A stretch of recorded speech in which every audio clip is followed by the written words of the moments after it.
हमने single phase half wave thyristor circuit RL load के साथ देखा था। यहाँ पे हमने जनरली एंगल जो है अल्फ़ा लिया है, बीटा बीटा यहाँ पे जो एंगल होता है उसे हम कहते हैं एक्सटिंक्शन एंगल, और यहाँ पे जो गामा होता है गामा को हम कहते हैं कंडक्शन एंगल। कंडक्शन एंगल मतलब जहाँ से जहाँ तक SCR कंडक्ट किया, तो आप देख रहे हैं इस पॉइंट अल्फ़ा से लेकर बीटा तक कंडक्ट किया, तो ये वैल्यू होगी गामा। और गामा को अगर हमें लिखना है बीटा और अल्फ़ा के टर्म्स में, तो हम लिखेंगे बीटा माइनस अल्फ़ा।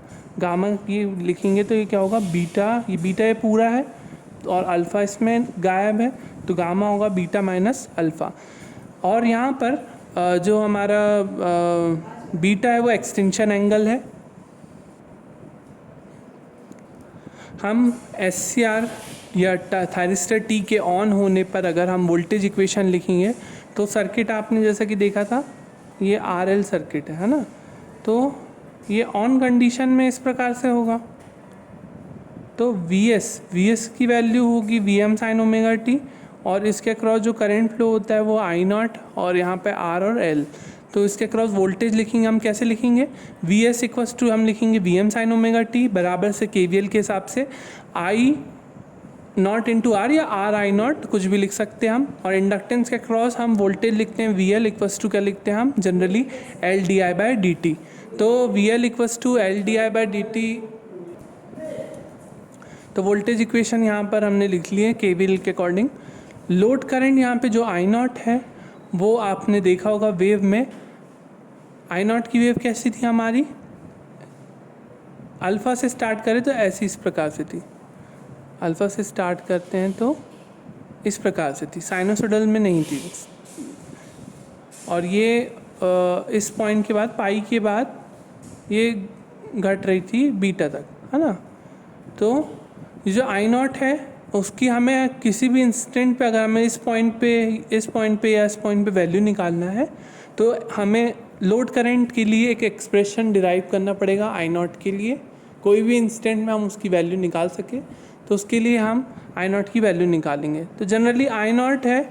अब RL सर्किट आपने पढ़ा था, AC सर्किट अक्रॉस RL, तो आपको ध्यान होगा AC सर्किट अक्रॉस RL में आपने जो I निकाला था वो था VM/Z sine omega T minus phi equals to था वहाँ पे tan इनवर्स XL/फाई, वहाँ पे था tan इनवर्स XL/R, याद होगा आपको।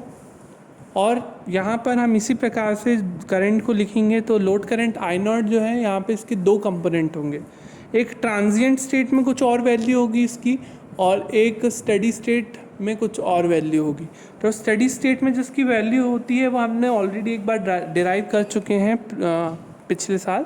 तो IS को हम स्टेडी स्टेट कंपोनेंट को हम लिख सकते हैं VM/Z। Z RL सर्किट में क्या होता है √R² प्लस XL², तो इसको हम XL भी लिख सकते हैं और X भी लिख सकते हैं, और sine omega T minus phi. तो वहाँ फाई की वैल्यू क्या होती है यहाँ पर tan inverse X/R। X equals to generally होता है X या XL जो भी है, X इक्वल्स टू हम लिखते हैं ओमेगा L। अब हमें ट्रांजिएंट कंपोनेंट IT को लिखना है, तो IT के लिए ट्रांजिएंट कंपोनेंट मतलब शुरुआती दौर पर, तो शुरुआत में हम वोल्टेज की वैल्यू यहाँ पे VM साइन ओमेगा T लिखे थे, यहाँ पर हम लिखेंगे वोल्टेज की वैल्यू 0, तो RIT plus LDI/dt equals to 0। Shift कर देंगे इसको इस साइड, तो ये माइनस में हो जाएगा, और ये रीअरेंज करेंगे हम और दोनों साइड इस प्रकार से इंटीग्रेट करेंगे। ये आपको सॉल्व करते आता है, -R/L dt का क्या होगा T होगा, और इंटीग्रेशन ऑफ dx/x का होता था log x, तो -R/L t equals to natural log IT। Natural log यहाँ पे लॉग है जो है वो टू द बेस e बोल सकते हैं हम, या ln लिख सकते हैं या log to the base e लिख सकते हैं। तो हम जब इसको एक्सपोनेंशियल फॉर्म में लिखते हैं, तो एक्सपोनेंशियल में लॉग को अगर हम लिखते हैं तो जो इक्वल टू के क्रॉस जो वैल्यू होती है वो e की पावर में चले जाती है, और उसके साथ एक कांस्टेंट आता है इनडेफिनिट इंटीग्रल में जिसकी लिमिट नहीं होती। तो यहाँ पे हम IT इक्वल्स टू लिख देंगे AE, यहाँ पे कांस्टेंट ले लेंगे, और ये जो है e की पावर में चल जाएगा, e की पावर -RL/t। चूँकि I0 दो कंपोनेंट है, I S plus I T, तो I S plus I T equal to क्या हो जाएगा, V M by Z sine omega T minus 5 plus A E की power minus R L by T. Z वहाँ पे क्या है, under root R square plus X L square या X square. Constant A को हम बाउंड्री कंडीशन से अगर निकालें at omega T equals to alpha, जो कांस्टेंट टर्म होती है उसको बाउंड्री कंडीशन से निकालते हैं। बाउंड्री कंडीशन वो होती है जिस पॉइंट पे आपको वैल्यू पता हो, जैसे कि जो आई नॉट की वेव फॉर्म थी इस प्रकार से थी, तो अल्फ़ा पे आप जानते हैं आई नॉट की वेव फॉर्म देखेंगे आप वेव फॉर्म में, तो आई नॉट की वेव फॉर्म थी क्या, अल्फ़ा पे 0, आई नॉट की वैल्यू थी 0 at omega T equals to alpha, और at omega T equals to beta पे भी क्या था ये 0। तो हम दोनों में बोल सकते हैं, तो ओमेगा टी बराबर अल्फ़ा से हम यहाँ पे ए की वैल्यू निकालेंगे बाउंड्री कंडीशन से, तो omega T equals to alpha लिखें या T equals to alpha by omega कर दें उसको, तो यहाँ पर आई नॉट की वैल्यू थी 0।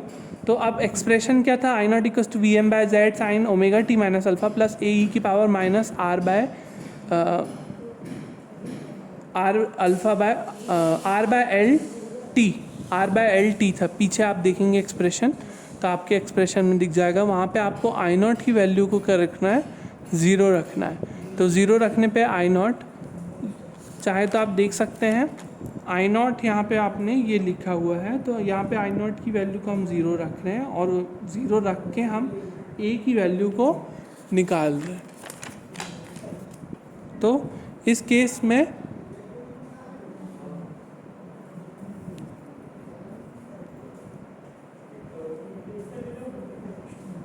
तो इसके बाद ए की वैल्यू यहाँ से आ जाएगी। अब इस ए की वैल्यू को वापस से आई नॉट की वैल्यू पे रखें, आई नॉट की वैल्यू जो आपने पीछे अभी देखे वहाँ पे आप ए की वैल्यू को रख देंगे, तो रीअरेंज करने पर इस प्रकार से वैल्यू आएगी, ये जो पूरी वैल्यू है। तो ये आई नॉट का एक्सप्रेशन हमने निकाल लिया, और at omega T equals to beta पे भी आई नॉट इक्वल्स टू 0 रख सकते हैं आप, और वहाँ से आपको मिलेगी value sine beta minus 5 equals to sine alpha minus 5 e की power minus R by omega L beta minus alpha. तो यहाँ पर दो एक्सप्रेशन हमारे निकल रहे हैं, ओमेगा टी बराबर से बीटा पे ये वाली वैल्यू और ओमेगा टी बराबर से अल्फ़ा पे ये वाली। तो आई नॉट की वैल्यू चाहे तो आप यहाँ पे भी छोड़ सकते हैं, कोई दिक्कत नहीं है। ओमेगा टी बराबर से बीटा पे भी आई नॉट 0 रख के आप लिख सकते हैं, तो वहाँ से आपको ये एक्सप्रेशन मिलेगा जहाँ से आप बीटा वगैरह की वैल्यू निकाल सकते हैं। बीटा की वैल्यू अगर आपको निकालना है तो आप ये वाले एक्सप्रेशन को यूज़ कर सकते हैं। हालांकि इतने कॉम्प्लिकेटेड आपको क्वेश्चन नहीं पूछे जाते एग्ज़ाम में, पर स्टिल आप निकाल सकते हैं। Average load voltage V not equals to 1/2 pi. अब एवरेज वैल्यू हम निकाल रहे हैं, तो एवरेज वैल्यू में हम कंडक्शन लेंगे कहाँ से कहाँ तक, अल्फ़ा से बीटा। प्रीवियस क्या था, ये प्रीवियस केस मतलब आर लोड में ये था अल्फ़ा से पाई तक, लेकिन इस केस में ये क्या होगा, अल्फ़ा से बीटा तक होगा। अल्फ़ा से बीटा पे इसकी वैल्यू को आपको क्या करना है, इंटीग्रेट करना है। तो वहाँ से आपको प्राप्त होगा V not equals to V M by 2 pi cos alpha minus cos beta. I not क्या होता है, वी नॉट बाय आर, तो यहाँ पे आपने आर के फॉर्म में लिख दिए। वी नॉट आर की वैल्यू निकालनी है हमें, तो वी नॉट आर की वैल्यू आपकी V M by 2 pi R, V not R equals to 1/2 pi integration of alpha to beta V M square sine square omega T D omega T under root में। तो sign square omega T की जगह आप रख देंगे 1 minus cos 2 omega T by 2, और यहाँ पे वैल्यू रखने के बाद जो इंटीग्रेट करोगे, तो इंटीग्रेट के बाद जैसे पिछली केस में था ये V M by 2 root pi, pi minus alpha था, फिर था 1/2 साइन 2 अल्फ़ा, लेकिन यहाँ पर बीटा माइनस अल्फ़ा हो गया, और यहाँ पे 1/2 के साथ sine 2 beta minus sine 2 alpha की, और अंडर रूट की जगह हम 1/2 लिख सकते हैं। आई नॉट आर क्या हो जाएगा, V not R by R. Power delivered to load आप V not R equals to I not into I not R करके सकते हैं। पावर फैक्टर निकाल सकते हैं, जैसे कि मैंने आपको आर लोड में बताया है, तो आप वो एक्सप्रेशंस निकाल लेंगे, और यहाँ पे आपके आर एल लोड के साथ थायरिस्टर सर्किट ख़त्म होता है।